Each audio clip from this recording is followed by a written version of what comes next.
지난 시간에 우리는 믿음과 알에 대한 이야기를 했어요. 하나님을 안다는 것은 좀 막연하게 뭐 하나님이 이런 분이지라고 하는 정보와 지식, 그것으로 하나님을 안다고 하는 게 아니라 믿음을 통해 하나님을 아는 시작이 열린다 했죠. 그러면서 어떤 하나님에 대한 것들을 우리가 아느냐라고 하며 하나님의 속성에 대한 얘기했죠. 바로 이런 하나님을 우리가 알고 믿는 것이다 라고 했죠. 그게 사문답에 나오는 내용이죠. 그래서 이 사문답의 내용을 두 개로 좀 구분해서 보자고 했습니다. 그게 하나님의 속성을 두 가지로 해서 우리에게도 갖고 있는 어떤 특징과 연결되어 있는 공유적인 속성, 그분의 지혜와 권능과 거룩하심, 의로우심, 선하심, 인자하심, 진실하심 같은 것들 말이죠. 그런데 동시에 하나님은 우리와 공유할 수 없는 우리 안에 담겨지지 않는 속성과 특징을 가지고 있다 했습니다. 그게 바로 비공유적인 속성이라고 해서 무한하시며 영원하시며 불변하시다. 그래서 지난 시간에 이 얘기를 마지막으로 했던 걸 기억합니다. 모든 하나님의 공유적인 속성은 비공유적인 속성이 규정해 준다라고 했어요. 이걸 오늘 좀 더 풀어보려고 해요.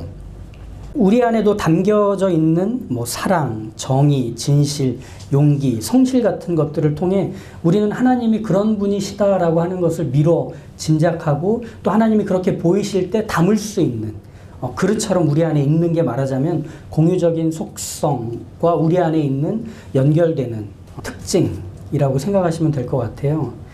하지만 이 비공유적인 속성, 무한하심, 영원하심, 불변하심은 배타적이에요. 우리가 다다를 수 없는 영역에 있는 하나님 되심이죠.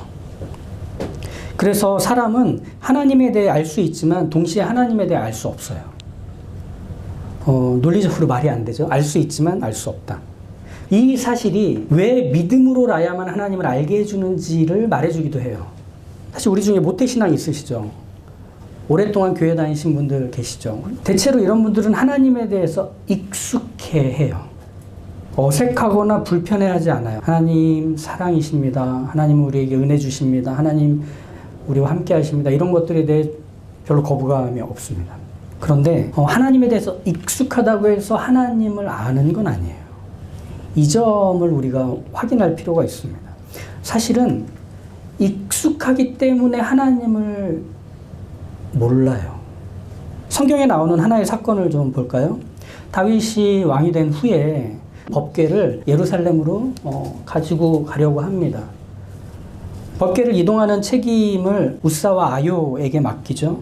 법궤를 수레에 실어서 옮기던 중에 수레를 끌고 가던 소들이 갑자기 팍 뜁니다. 그러니까 법궤가 이제 수레 밖으로 넘어지려고 했죠. 그때 우사가 법궤를 딱 잡습니다. 떨어지면 깨지니까. 그리고 우사는 그 자리에서 죽습니다. 하나님이 우사가 한 일에 대해서 벌을 내리신 거예요. 그가 한 행동이 죄라고 단정하신 거죠. 다윗은 그 우사의 죽음을 보고 모든 일을 멈춰버립니다. 자, 다윗과 우사가 뭘 잘못한 거죠? 우리가 볼 때 그들의 의도와 그들이 한 일에 대해서 이의를 제기할 만한 게 있을까요? 별로 없어 보여요. 다윗은 이스라엘의 왕이 된 후에 하나님의 법궤를 예루살렘 왕궁이 있는 그곳에 옮겨서 온 이스라엘이 하나님께 제사도 더 자주 드리고 더 크게 드리면서 이스라엘의 중심에 하나님의 율법이 있고 하나님이 함께 하신다는 걸 보여주기 위해, 확인시키기 위해 이 법궤를 옮기려고 했던 겁니다. 다시 제자리로 말이죠. 우사는 법궤가 땅바닥에 내팽개쳐질 그 위기에서 자기의 온몸을 던져서 막은 것입니다. 법궤를 지키려고 애쓴 거죠. 어떻게 봐도 잘못한 게 없어 보여요. 그들의 의도와 행동에 대해서는 말이죠. 하지만 다윗과 우사는 모두 하나님에 대해 자신들의 익숙한 방식으로 행동하고 있었다는 점이 문제였습니다. 하나님을 안다고 하지만 정작 하나님을 모르는 일이 바로 거기서 생겨요. 내 익숙함에서. 내가 다 아는 건데 내가 여길 몇 번 지나다녔는데 내가 무슨 말 하는지 너는 알 거야 같은 것들이 항상 문제를 일으키잖아요. 조금 더 생각해보고 더 조심하고 더 긴장해야 할 순간에 우리는 대체로 익숙함을 택해요. 그렇죠? 그래서 시험을 망치고 교통범칙금을 내고 일상과 관계를 위기에 빠뜨리는 그 출발은 한결같이 나의 익숙함에서부터였습니다. 우사 역시 자기 집에 있던 하나님의 법궤를 늘 소중하고 가치 있게 다뤘을 겁니다. 아침 저녁으로 계속 닦기도 하고 들여다보면 무슨 문제나 이상은 없는지 살폈을 겁니다. 법궤를 소중히 다루는 그의 마음 남달라 보였어요.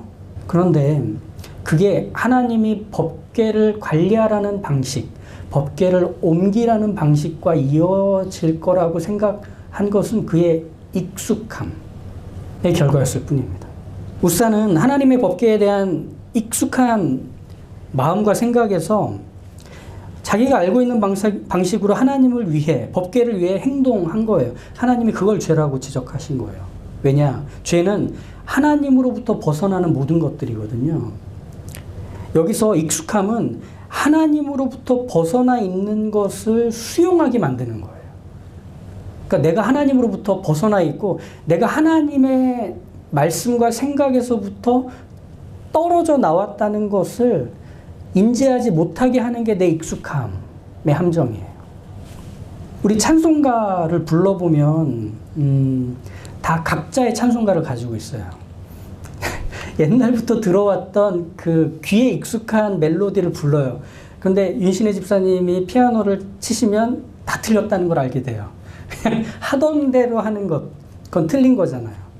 우사가 한 행동을 바로 그 틀린 거였던 거죠. 우사의 죽음으로 인해 다윗이 모든 걸 멈춥니다. 왜 멈췄을까? 자기가 틀렸다는 걸 안 거예요. 처음부터 다시 살펴야 되는 거예요. 확인해야 되는 거예요.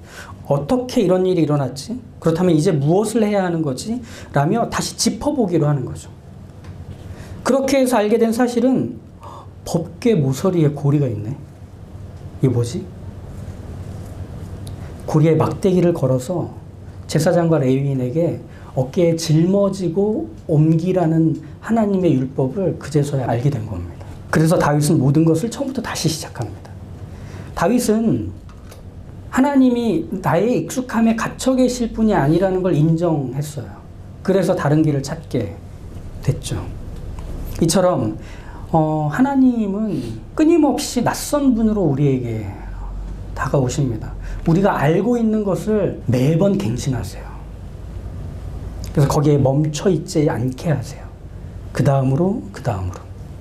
그래서 우리가 할 수 있는 방법은 한 가지밖에 없어요.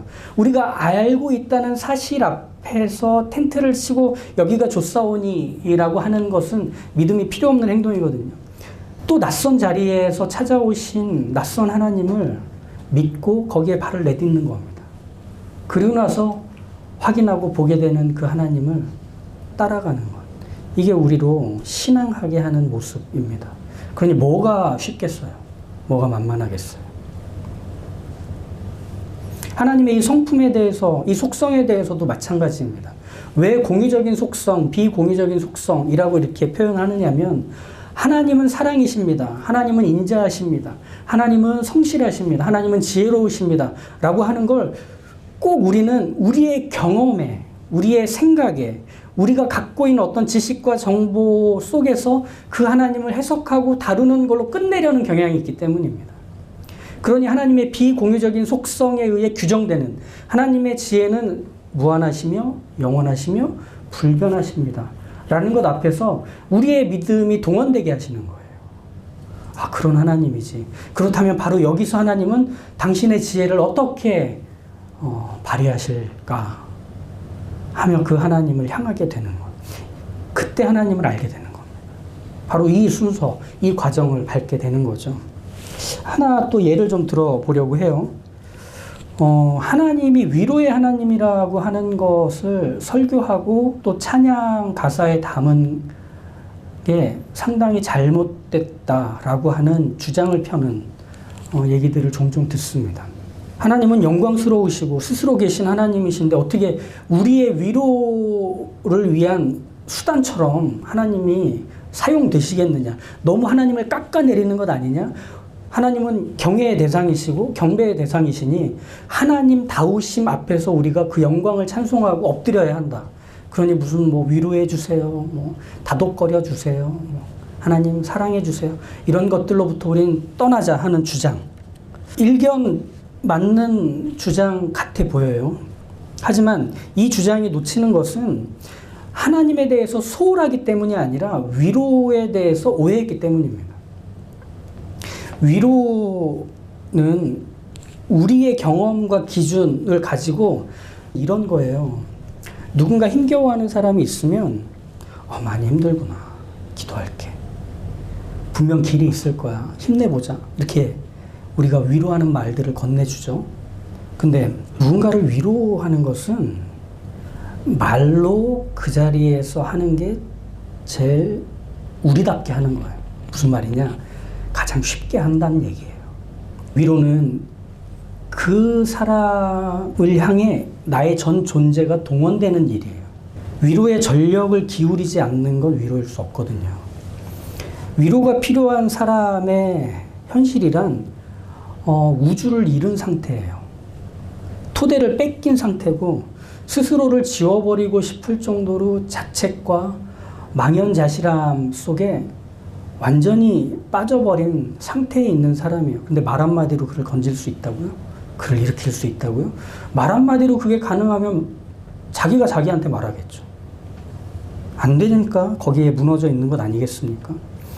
그런 사람에게 주는 위로는 정말 전 존재뿐 아니라 전 우주가 동원되어야만 그 사람이 조금이라도 마음을 안정시키고 다시금 일어설 힘을 얻게 될 거예요. 그래서 위로는 이런 지속성이 필요해요. 그 사람의 지금 당장에 처한 위기와 안타까운 형편 앞에서 재빠르게 나서되 철저히 준비하고 도와줘야 합니다. 마치 응급실에 들어온 환자를 처치하는 의료진의 손길처럼 말이죠.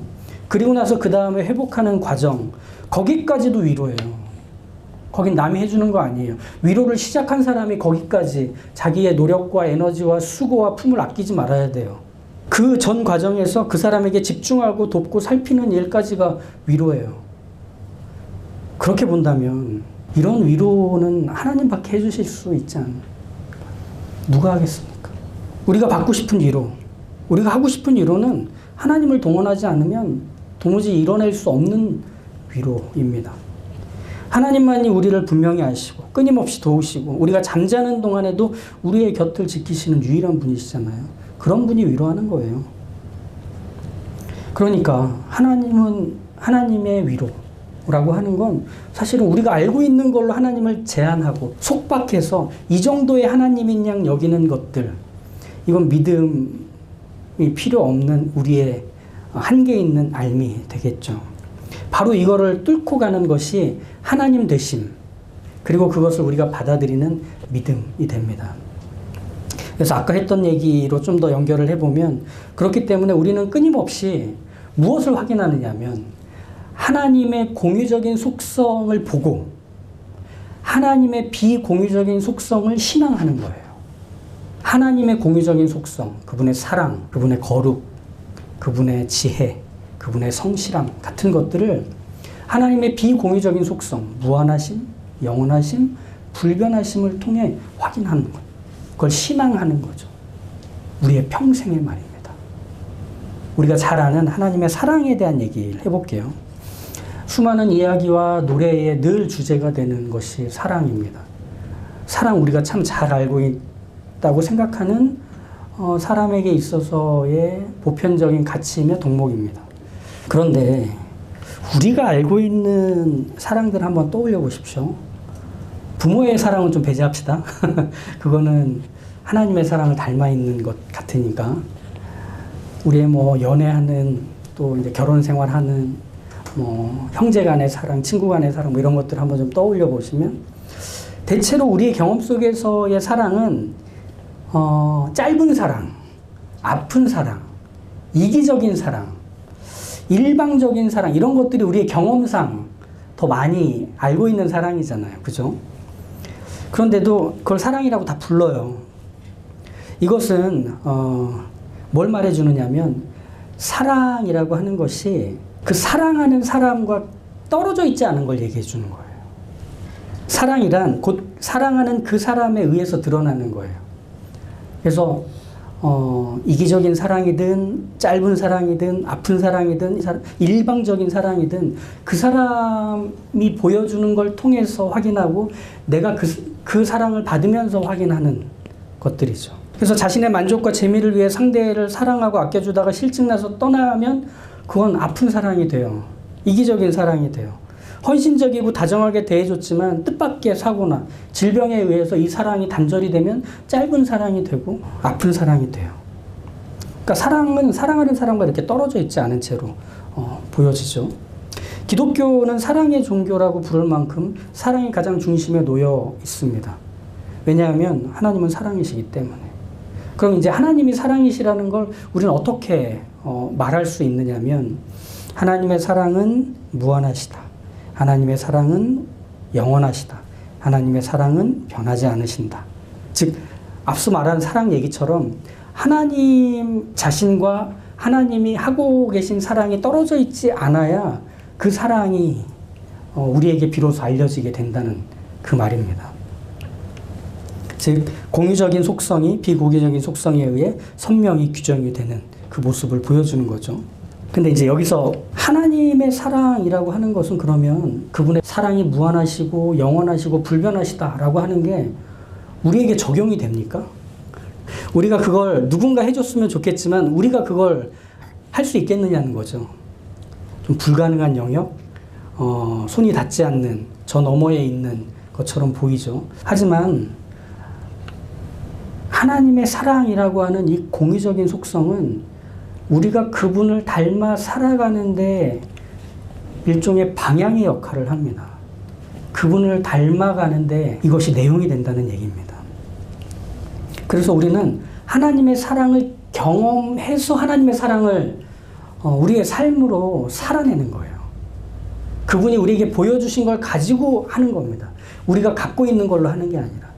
경험상 우리는 그걸 늘 확인합니다. 내가 갖고 있는 걸로 하다가는 바가지로 바닥을 팍팍 긁을 수밖에 없다는 것. 그러다가 승질내고 끝나는 것. 예. 불안해서 화를 내고 말았습니다. 예. 하나님은 우리에 대한 당신의 사랑을 예수님을 통해 보이시죠.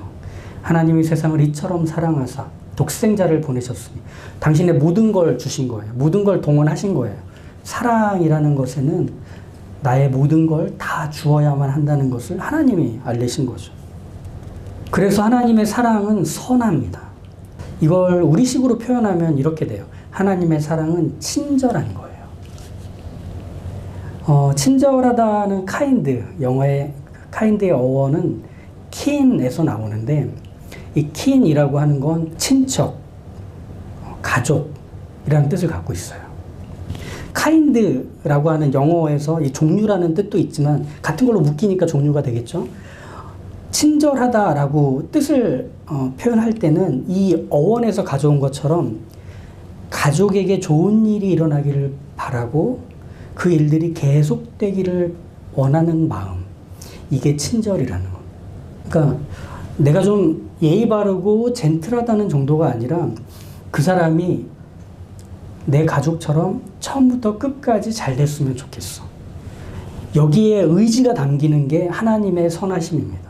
그래서 그분이 보시기에 참 좋았더라는 별점을 매긴 게 아니에요. 창조의 세계를 향한 하나님의 평가가 아니라 내가 창조한 이것들의 아름다움이 또 갖고 있는 가치와 풍성함이 지금으로 끝나지 않고 계속되도록 나는 의지를 가지고 이걸 갖고내고 완성할 거야. 이게 하나님의 선하심이죠. 당신의 사랑이 그런 겁니다. 그 사람을 향해 나의 자녀 되게 하는 겁니다. 그 사람을 향해 내가 영원까지 너의 아름다운 결과를 완성하기 위해 쉬지 않겠다는 것. 이것이 하나님의 사랑이 선하다는 것의 모습입니다. 그걸 우리가 담는 거예요. 그분의 사랑이 우리에게 구체화될수록 우리의 말과 우리의 인격과 그리고 우리의 삶의 태도와 방향이 점점 그 하나님의 사랑을 닮아 누군가에게 친절한 태도로 누군가에게 선하고 아름다운 행동으로 지속적으로 소개되고 드러나고 열매 맺게 되는. 그래서 하나님의 사랑이라고 하는 속성은 결국 우리가 가야 하는 길이며 방향이 되고 믿음의 내용이 되게 하시는 겁니다. 그래서 오늘의 이 읽었던 말씀을 다시 한번 보시면 지극히 존귀하며 영원히 거하시며 거룩하다 이름하는 그 하나님이 이렇게 말씀하신대요. 내가 높고 거룩한 곳에 있으며 또한 통회하고 마음이 겸손한 자와 함께 있나니 이는 겸손한 자의 영을 소생시키며 통회하는 자의 마음을 소생시키려 함이라. 내가 영원히 다투지 아니하며 내가 끊임없이 노하지 아니할 것은 내가 지은 그의 영과 혼이 내 앞에서 피곤할까 함이라. 그의 탐심의 죄악으로 말미암아 내가 노하여 그를 쳤으며 또 내 얼굴을 가리고 노하였으나 그가 아직도 패역하여 자기의 마음의 길로 걸어가도다. 내가 그의 길을 보았은즉 그를 고쳐줄 것이라. 그를 인도하며 그와 그를 슬퍼하는 자들에게 위로를 다시 얻게 하리라. 입술의 열매를 창조하는 자 여호와가 말하노라. 먼데 있는 자에게든지 가까운 데 있는 자에게든지 평강이 있을지어다 평강이 있을지어다. 내가 그를 고치리라 하셨느니라. 하나님으로부터 도망친 사람들, 하나님이 싫고 미워서 스스로 다리를 끊고 하나님과 상관없이 살려고 하는 인생들, 아니면 교활하고 이기적으로 내가 원하는 것들을 이루기 위해 은밀하고 지속적인 죄를 반복하고 있는 이들에게 하나님이 보이는 태도는 네가 갖고 있는 네 안에 있는 것들을 내가 창조했고 내가 빚었으니 내가 보기에 좋았던 것들을 기어이 완전하게 하는 데까지 나는 너를 포기하지 않는다. 너를 소생시키고 소생시키며 너를 일으키고 일으키며 네가 도망간 자리에 찾아가며 다시 데려와 내가 네 인생에서 가장 선한 하나님으로 내 사랑이 어떤지를 구체화시키는 그것으로 네 삶을 채워가게 할 거다. 나는 너를 고쳐 살게 만들 거다. 라는 하나님. 이것이 그분의 사랑이시기에 우리 편에서는 그분의 사랑이 무한하시며 불변하시며 영원하다는 그것이 얼마나 다행입니까? 그리고 그것을 믿어야만 우리의 삶이 얼마나 견고하고 평안할 수 있겠습니까? 바로 이것들을 우리로 알게 하시며 또 우리로 살게 하십니다. 이 하나님의 하나님 되심, 그 견고함 위에 우리의 삶이 올려져 있다는 사실 앞에 우리는 더없이 안전하고 평안하며 기쁠 수 있음을 기억하시게 주님의 이름으로 축복합니다.